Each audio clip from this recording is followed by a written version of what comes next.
Gianni man. I was born for greatness. My greatness comes from my potent center. I pledge to find and connect with my center.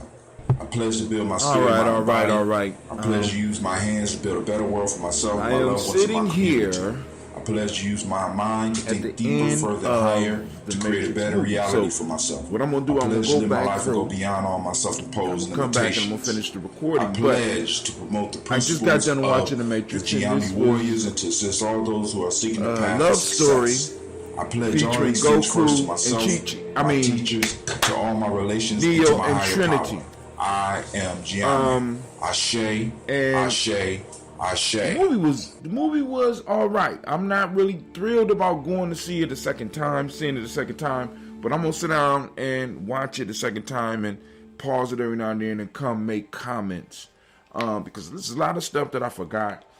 I will say that they didn't go overboard with trying to get too deep. They're wrestling with the concept of free choice.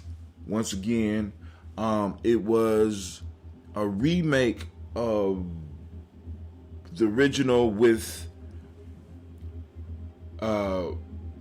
it's sort of, I mean it mixes time travel, Goku powers of being able to throw. I'm surprised that they didn't throw a Kamehameha in that shit for Neo, Trinity, and let's just say this: it was Dragon Ball Z where Goku for once wasn't a hero. This time it was Trinity. Trinity came out being the hero, and we're gonna go back and break it down a little bit more. But I just wanted to work with that just a little bit. I want y'all to just think on that and simmer on that, and we'll go down a little bit. I'm gonna replay it and come back and update some of my recordings and break it down a little bit more. All right, opening scene. We are introduced to one of the protagonists. Her name is Bugs. Now, the whole concept, because let's just go on into it, is machine learning, a modo. Everything is happening in some form or fashion. It was a modo setup where it allows machine learning to take place, and machines learn how to exist or to evolve. It allows them to evolve. Now, so she runs into a black program, a black agent, right? And she's trying to figure out who this agent is, but she meets him in a moto that is put on like a hamster wheel or a treadmill that goes back over the matrix. It goes through a matrix simulation. So the movie opens up with a woman just like Trinity in the very first movie, in the very first scene, that goes through and beat up the police officer. But you can look at it and tell it's not her. And it ends up with her getting caught by the agents. Now, but the agents then figure out that there's somebody else watching them do what they do, so they capture her, and her name is Bugs Bunny. Now, those of you that are deep into the Matrix, you understand the significance of this character being named Bugs Bunny. All right, so that's where we are so far. Right now, I will come back and we will add a little bit more as the movie progresses, because this is my second time through. Then maybe I might need to go through it a third time and come through and talk about some more of the ideas. But something that did pop up on me at the end of the first movie is that the human beings are all powerful, can become all powerful, at least the two major characters. For us, those that haven't seen the movie, Neo is all powerful as long as he is in the Matrix. So the machine world has given over the fantasy to human beings, where human beings could have the fantasy of having all the power, but they maintain control of what's real. So the human beings or human representative can be all powerful inside of the illusion, but when it comes to real life,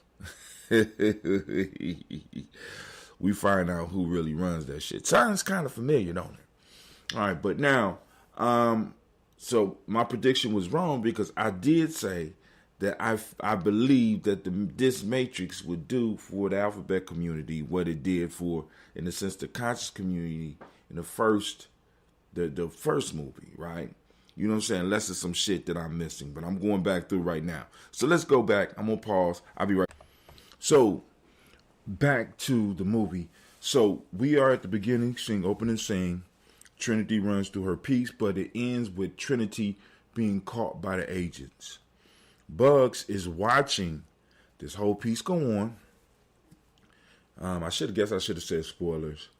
And she ends up getting caught by the black agent. The black agent and her falls off the first part of the roof and lands right next to Trinity.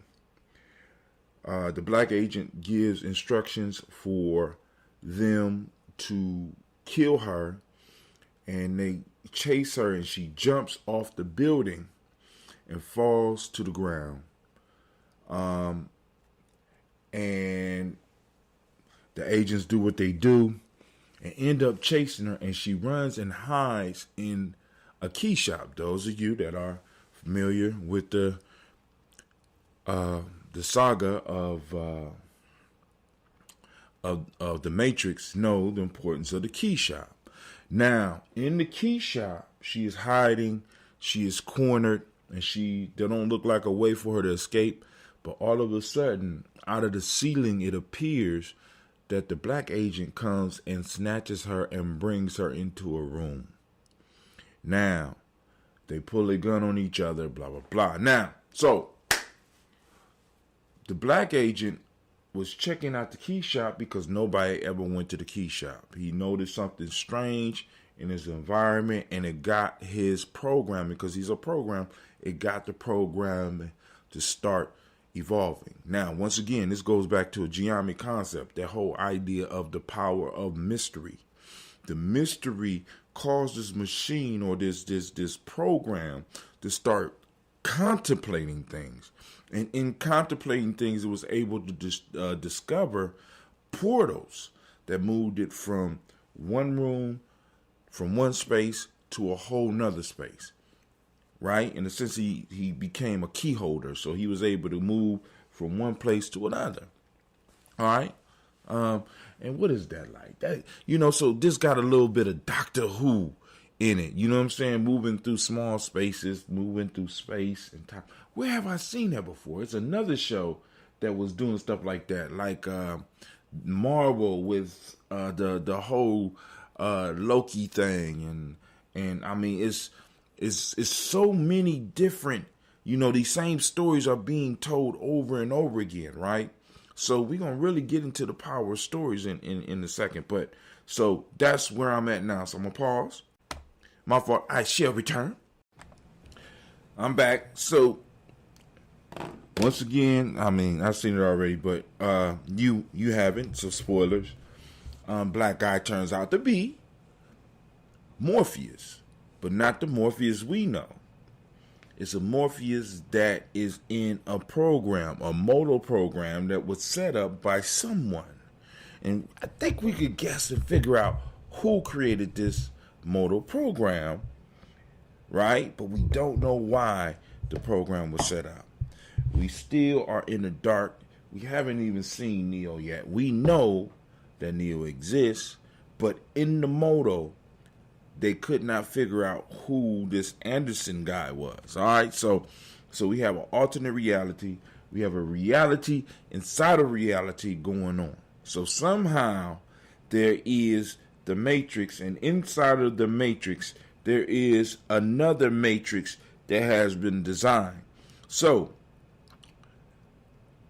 the girl is injected in from the real world into the Matrix, and somehow she ends up inside the Matrix into another Matrix. where she goes in and finds this Morpheus, or runs into this Morpheus, not expecting to find him, because it turns out that she's looking for Neo, and she ends up pulling this Neo, or my fault, this Morpheus out of the Matrix, into the Matrix, and then pull him out of the Matrix into the real world. So just to let you know. So, like I said, there's different levels of reality out here, and we have to go on and start learning how to navigate through all of them. Maybe that's the message that they're trying to send us. Now, they still haven't made it clear how, if they are in a modal inside of the computer world, right? So I just bear with me, because I want y'all to think about this. We have the real world. We have this girl who has been injected from the real world into the Matrix. But inside the Matrix, there is a modal program running. And somehow she infiltrates into this modal program. And inside this modal program, she is pursued by. So is the modal program part of the? So it's kind of confusing. You know what I'm saying? So because this Morpheus is in another world, and he has to be extracted from the Matrix. But in order to get extracted from the Matrix, he first has to get into the Matrix, because he's just a program that somebody has programmed in a computer simulation inside of the Matrix. So we have a universe inside of a universe inside of a universe. All right, but I'll stop there. Another piece that just came to me. The girl Bugs shared a story how, by seeing Neo, she was convinced that he was alive. She saw what she thought. So in the image, because like I said, in the image of her seeing him, right? First, they showed Neo. You could see it's Keanu Reeves, older, longer hair, beard. You know what I'm saying? But then you see in the picture, it changes from that to a bald-headed guy, right? You know what I'm saying? So,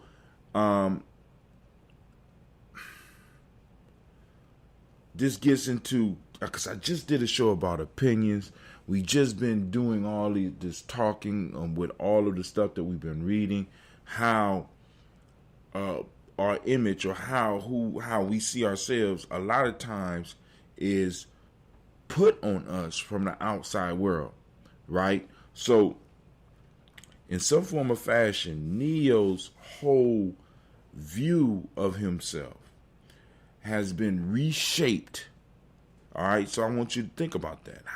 How does that apply to your life? Because remember, we watch these movies not for the entertainment value, even though that's there. Entertainment value is there. But what does it teaches us about ourselves? What can we learn about ourselves? So what does it say that when she looked at Neo, she seen one thing, and then it switches to another? So one image of him from a distance was with long hair, but then it switched to a bald-headed, kind of chubby type of image, right? What does this mean? What does this say about you?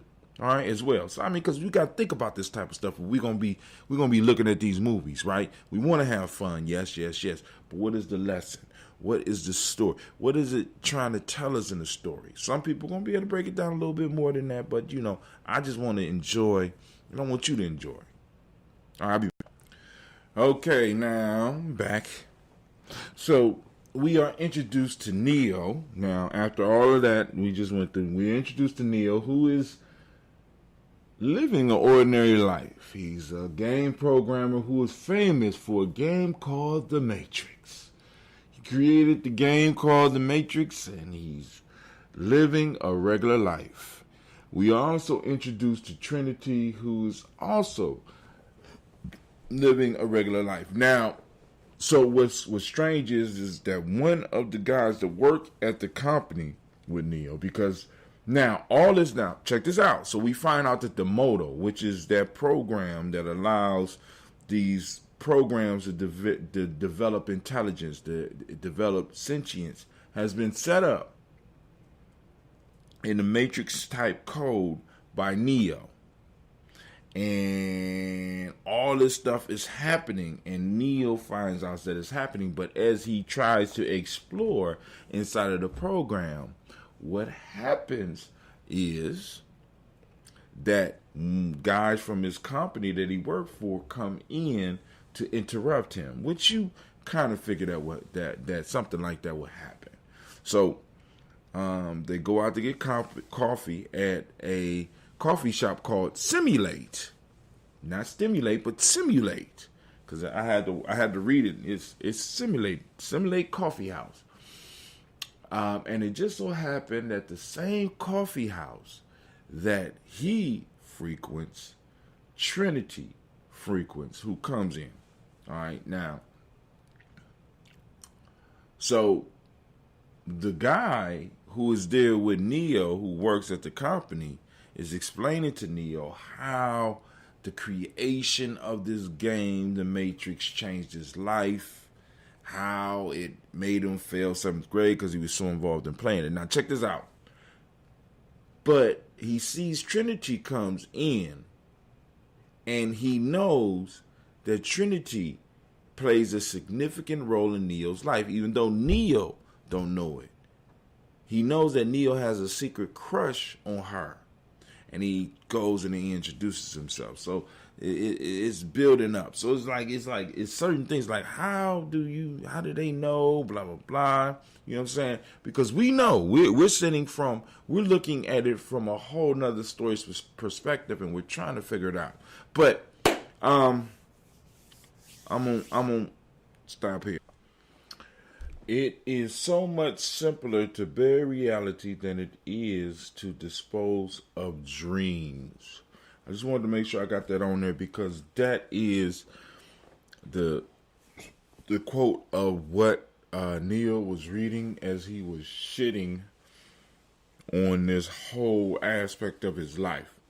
Neo's life has been reduced to that of a programmer who's being forced to program something that he does not want to reprogram. He has found out that he has to recreate a Matrix 4 because the major studio or the parent company is forcing him to do something that he does not want to do, and is causing him anxiety, and he is now having to up and retake his prescription, which is a blue pill. And he's taking the blue pill every day, and he's on a hamster wheel going over something over and over again. Now, what bothers me, a lot of times when you're watching these movies, you wonder, you say, doesn't the bad guy or the person in control knows that if they force this individual to do the very thing that they don't want to do, that they are going to cause a glitch in the program that they have working at this present moment? I don't know. Maybe it's me. Maybe it's not. I don't know. But all right, I'm coming back. Also, this whole scene was done over a druggy song, a psychedelic song. I can't remember the name of the group. I'll look it up. Ends with Feed Your Head. It's about Alice and taking pills, and he's caught up in a reality that he does not want to be in. Is being made very uncomfortable for him. So he's being forced into something. This is in what we would call the hero's journey, the call. Actually, the call was when his motor program was breached. He found out that his program had been deleted. So now, I think what that is that the Morpheus in that program that he had created had been liberated. So it was cleared up out of his system. And now it's in reality, but he don't know that yet. All right. All right. So I'm watching the movie. Now, Neo, when he looks in the mirror, there's a different person in the mirror staring back. Same thing with Trinity's reflection. So somehow we see that these two people have been placed in the world and don't know who they are. And when they look at themselves, they see who they've been told to see. Dang, that sound familiar? Does that sound familiar? They have been placed in the world, told that everything that they were taught or everything that they thought they were was a fucking illusion. And they don't even recognize themselves. They can't recognize themselves. But something deep down inside of them brings them together. But they can't be together because of life circumstances. Wow. Wow, nice and deep. Nice and deep. Am I talking to somebody out there? This might be you? You know. All right, I'll be back. All right, so now we're at the point where now that Morpheus has been pulled out the Matrix, he's coming back to get his boy, coming back to get his maker, Mr. Anderson. He goes to get Mr. Anderson. Mr. Anderson has been seeing his therapist, who just happens to be Doogie Howser. And he's sitting at Doogie Howser's couch, expressing himself, thinking he's going crazy, blah, blah, blah, blah, blah, blah. Now, Morpheus steps onto the scene dressed like a 1970s pimp. I don't know. Okay, I'm just saying. He dressed like a pimp. Now, also, for those of you that need to get deep, we need to get deep. The name of the company that Neo works at is Deus Machina, or God's Machine, or Machine God. However, depending on how you look at it. Deus Machina, all right, whose parent business or parent organization is Warner Brothers. So God's Machine is controlled by Warner Brothers, the brothers of Warner. All right, whatever. You know what I'm saying? So y'all gonna deal with that in the way you want. Of course, now the guns come out, and you know what Matrix is famous for. People running up walls, popping caps, blah, blah, blah. We're gonna jump past all this. I'm gonna go on and sit through all of this because they're trying to get Neo to recognize that he needs to wake up out the Matrix. So we're about to get an explanation of why Neo and Trinity are still alive, even though we saw them all die in part 3. We seen both of them die in part 3, and it was supposed to be the end of the movie. But Warner Brothers decided that they needed to bring it back. The God Machine, the parent of the God Machine, decided we need to bring them back. And guess what? You coming back. And guess what? They back. They back. All right. I'll be back. All right, I'm going to stop right here because we have made it to where Neo has been basically rescued and brought back into Matrix. And if you want to look at it and look at his Matrix as being rescued, you can. But I'm going to stop right here. I'll continue on later on or part 2. All right, so this is Brother Hot Tim talking about this Matrix movie. Matrix, remember the name, Ressurrections. Not Resurrection, Resurrection. A love story about a character by the name of Goku and his wife Chi-Chi, where they go around throwing energy balls and... Oh, my fault. That's not the Matrix. Okay, all right, bye-bye.